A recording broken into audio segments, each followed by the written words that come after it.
Ang pinagmulan ng Israel. Bible Story Series 14. Genesis chapter 32 to Genesis chapter 33. Mula sa Magandang Balita Biblia. Genesis chapter 32. Humanda si Jacob na salubungin si Esau. Nagpatuloy si Jacob sa paglalakbay at sinalubong siya ng mga anghel ng Diyos. Kaya't sinabi niya, ito ang hukbo ng Diyos, kaya tinawag niyang Mahanaim ang lugar na iyon.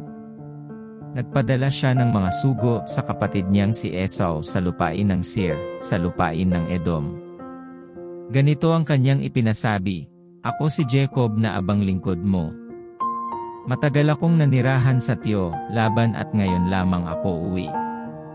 Marami akong mga baka, asno, tupa, kambing at mga alipin. Pinauna ko ang mga sugong ito upang ipakiusap sa iyo na magkasundo na tayo. Pagbalik ng mga sugo, sinabi nila, nakausap po namin si Esau, at ngayon po'y nasa daan na siya, at may kasamang 400 lalaki upang salubungin kayo.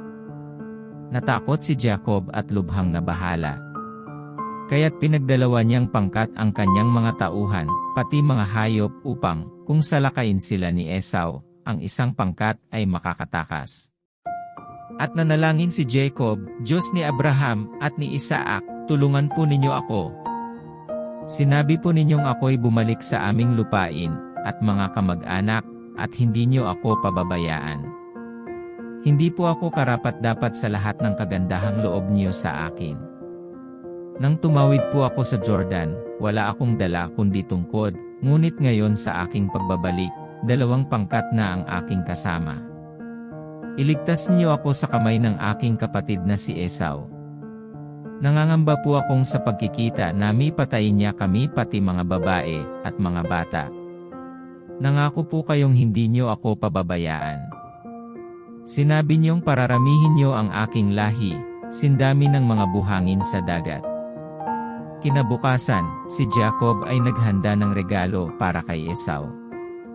Pumili siya ng 20 barako, at 200 inahing kambing, 200 inahing tupa, at 20 barako, 30 gatasang kamelyo, na may mga anak, 40 inahing baka, at 10 toro, at 20 inahing asno at 10 lalaking asno. Bawat kawan ay ipinagkatiwala niya sa isang alipin. Sinabi niya sa kanila, mauna kayo sa akin. Ngunit huwag kayong magsasabay-sabay, lagyan nyo ng pagitan ang bawat kawan. Sinabi niya sa naunang alipin, kung masalubong mo ang aking kapatid at tanungin ka, sino ang iyong Panginoon? Saan ka pupunta? Kaninong mga hayop ito?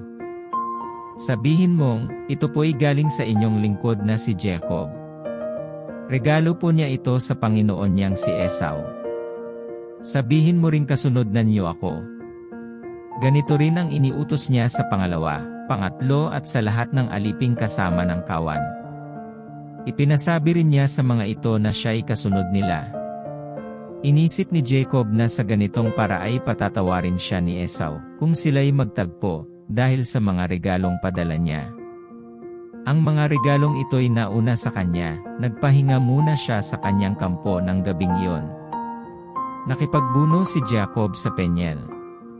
Nang gabi ring iyon, gumising si Jacob, at itinawid sa ilog Jabok ang 2 niyang asawa, 11 anak, at 2 asawang lingkod.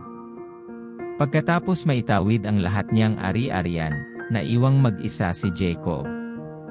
Doon, nakipagbuno sa kanya ang isang lalaki, hanggang sa pagbubukang liwayway.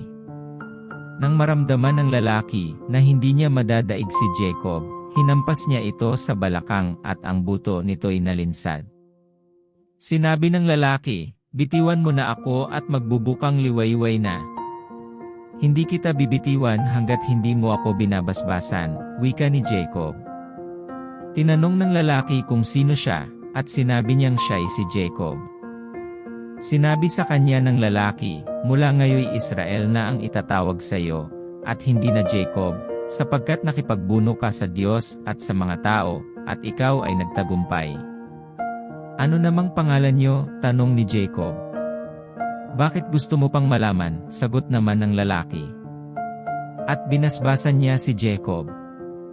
Sinabi ni Jacob, "Nakita ko ang mukha ng Diyos, gayon maibuhay pa rin ako." At tinawag niyang Peniel ang lugar na iyon. Sumisikat na ang araw nang umalis siya roon at papilay-pilay na lumakad. Iyon ang dahilan kung bakit hanggang ngayon hindi kinakain ng mga Israelita ang litid ng pigi ng hayop, sapagkat iyon ang bahaging napilay kay Jacob. Genesis chapter 33.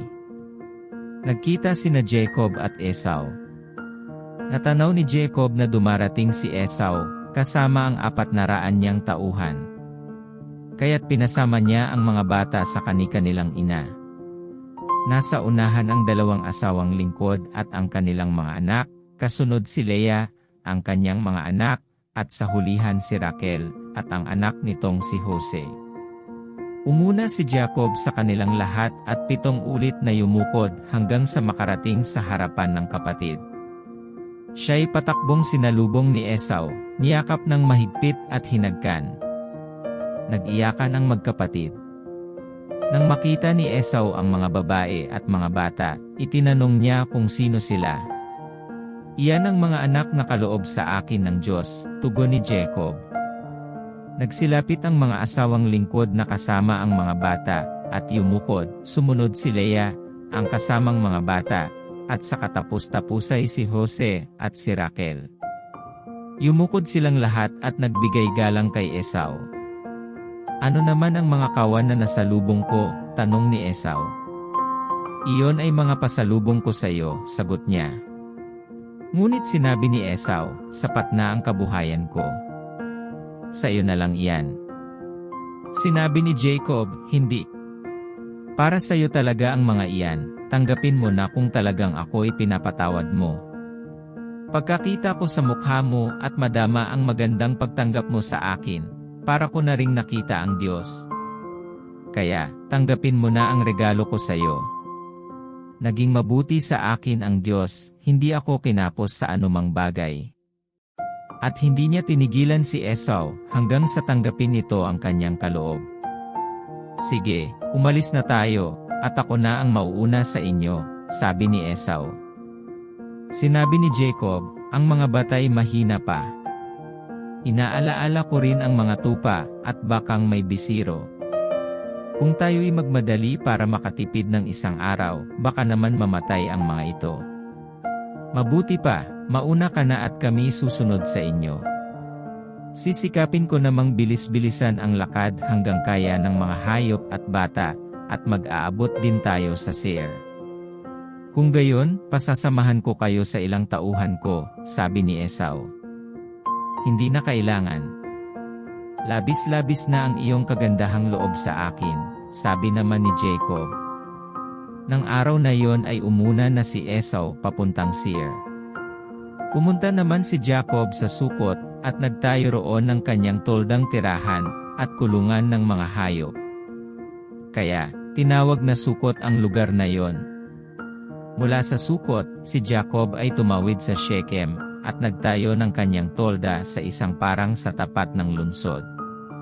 Nagbalik siya sa Kanaan, matapos manirahan ng matagal sa Mesopotamia. Ang parang na pinagtayuan niya ng tolda ay binili niya sa tagapagmana ni Hamor na ama ni Shechem, sa halagang 100 pirasong pilak. Doon siya nagtayo ng altar, at tinawag niyang El Elohe Israel, na ang kahulugan ay si El ang Diyos ng Israel. Kung nakarating ka sa bahaging ito ng video kapatid, 100-fold of blessings to you sa panunood at pakikinig ng salita ng Diyos. 3 importanteng tanong. 1. Bakit tinawag na Israel si Jacob? 2. Paano tinanggap ni Esau si Jacob? 3. Ano ang itinawag ni Jacob sa altar na itinayo niya sa Shechem? Comment your answer down below. Paki-comment na din kung hanggang saan nakarating ang video na ito. Don't forget to subscribe, like, and hit the notification bell for you to get updated on the next video. Thank you for watching and hearing the Word of God. Stay blessed, and stay connected in the presence of the Lord.